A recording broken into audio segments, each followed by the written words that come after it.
नमस्कार दोस्तों, तो इस वीडियो में मैं आपको दिखाऊंगा कि कैमरा 2 एपीआई दरअसल क्या चीज है, एक फोन के लिए कितना इंपॉर्टेंट है और अगर आप मैनुअल फोटोग्राफी करते हो तो आपके लिए तो सबसे इंपॉर्टेंट होगा।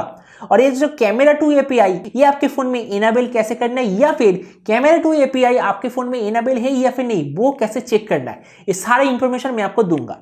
तो चलिए शुरू करते हैं आज का वीडियो बिना कोई वक्त के बाद। आज का वीडियो शुरू करने से पहले अगर आप गैजेट चैनल पर नए हैं और ऐसे वीडियो आगे भी देखना चाहते हैं तो गैजेट चैनल को सब्सक्राइब करना बिल्कुल ही मत भूलिएगा।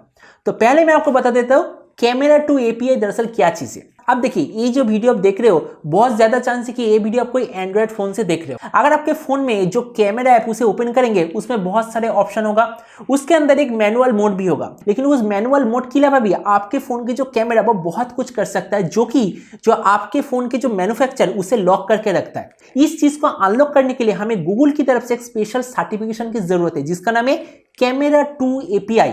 ये दरअसल गूगल की तरफ से एक ऑफिशियल सर्टिफिकेशन होता है। इसके मदद से गूगल दरअसल आपके फोन को एक परमिशन देता है कि आपके phone third party camera developer मतलब जो कैमरा ऐप बनाता है उस ऐप को इस्तेमाल कर सकता है। उस थर्ड पार्टी ऐप को इस्तेमाल करके आपके फोन के कैमरा का जो ओवरऑल परफॉर्मेंस उसे और भी इंक्रीज कर सकता है। तो इसलिए आपने जरूर सुना होगा कि अगर किसी फोन में हम गूगल कैमरा रन करना चाहते हैं तो हमें जरूर चेक करना पड़ेगा कि उस फोन का कैमरा 2 एपीआई इनेबल है या फिर नहीं, क्योंकि ये जो गूगल कैमरा ऐप या फिर जी कैम ये दरअसल एक थर्ड पार्टी कैमरा ऐप है। तो मतलब सिंपल शब्दों में क्या है, अगर आपके फोन के कैमरा को उसके मैक्सिमम लेवल तक आप इस्तेमाल करना चाहते हो तो आपके फोन में कैमरा 2 एपीआई इनेबल होना चाहिए।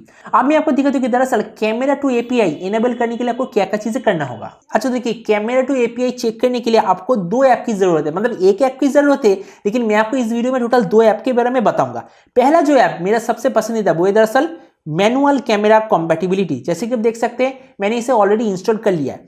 आपको बस इसे ओपन करना है। देखिए इधर एक स्टार्ट ऑप्शन है, स्टार्ट पे जैसे आप क्लिक करेंगे ये आपके फोन को थोड़ा सा चेक करेगा और देखिए इधर आ चुका है manual focus, manual white balance, manual ISO, manual shutter speed और रॉ सपोर्ट। ये सभी के सभी ऑप्शन पे इधर ग्रीन टिक है, इसका मतलब आपके फोन में कैमरा 2 एपीआई एक्टिवेटेड है। लेकिन इसके लिए भाई एक और ऐप है, लेकिन मैं वो जनरली ज्यादा इस्तेमाल नहीं करता, उसका नाम है दरअसल कैमरा 2 एपीआई प्रो, जिसका इंटरफेस बहुत ही मुश्किल है। तो इसकी मदद से आपको पता चल गया होगा कि आपके फोन में कैमरा 2 एपीआई एक्टिवेट है या फिर नहीं।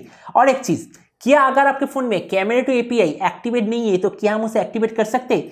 इसका जवाब है जी हाँ, आप कर सकते हैं। लेकिन मैं आपको कह दूं, मुझे पता है कि कौन से ऐप की मदद से आप कैमरा 2 एपीआई एक्टिवेट कर सकते हैं, लेकिन वो एक ऐसा ऐप है जो कि दरअसल आपके फोन को रूट के लिए परमिशन दे देगा। अब देखिए, अगर आपके फोन में रूटिंग के लिए परमिशन कोई ऐप दे देता है तो इसका मतलब आपके फोन में कोई भी प्रॉब्लम, कोई भी सॉफ्टवेयर रिलेटेड प्रॉब्लम हो सकता है। अगर आपके फोन में कोई सॉफ्टवेयर रिलेटेड सीरियस प्रॉब्लम होता है तो अगर आप उसे सर्विस सेंटर में लेके जाएंगे, सर्विस सेंटर वाले उसे रिपेयर नहीं करेगा, क्योंकि सभी कंपनी के जो मैनुअल उसमें साफ साफ लिखा होता है कि आप आपके फोन में अगर रूट करते हो, रूट परमिशन देने के कारण अगर आपके फोन में सॉफ्टवेयर का कुछ प्रॉब्लम होता है तो कंपनी उसका जिम्मेदारी नहीं लेगा। तो इसलिए मैं आपसे रिकमेंड करूंगा, अगर आपका किसी प्राइमरी फोन है तो उसमें तो बिल्कुल भी कैमरा 2 एपीआई जबरदस्ती एनेबल करने की कोशिश मत कीजिए। अगर आपका कोई सेकेंडरी फोन है आप उसके साथ एक्सपेरिमेंट कर सकते हैं। तो आज का वीडियो तक उम्मीद है आज का छोटा सा टिप्स और ट्रिक्स आपको पसंद आया होगा। वैसे फ्यूचर में अगर वैसे और भी टिप्स और ट्रिक्स रिलेटेड वीडियो देखना चाहते हैं तो गैजेट चैनल को सब्सक्राइब करना बिल्कुल ही मत भूलिएगा। तो मिलते हैं अगले वीडियो में, तब तक stay tuned and always remember, think positive, be positive. Thank you.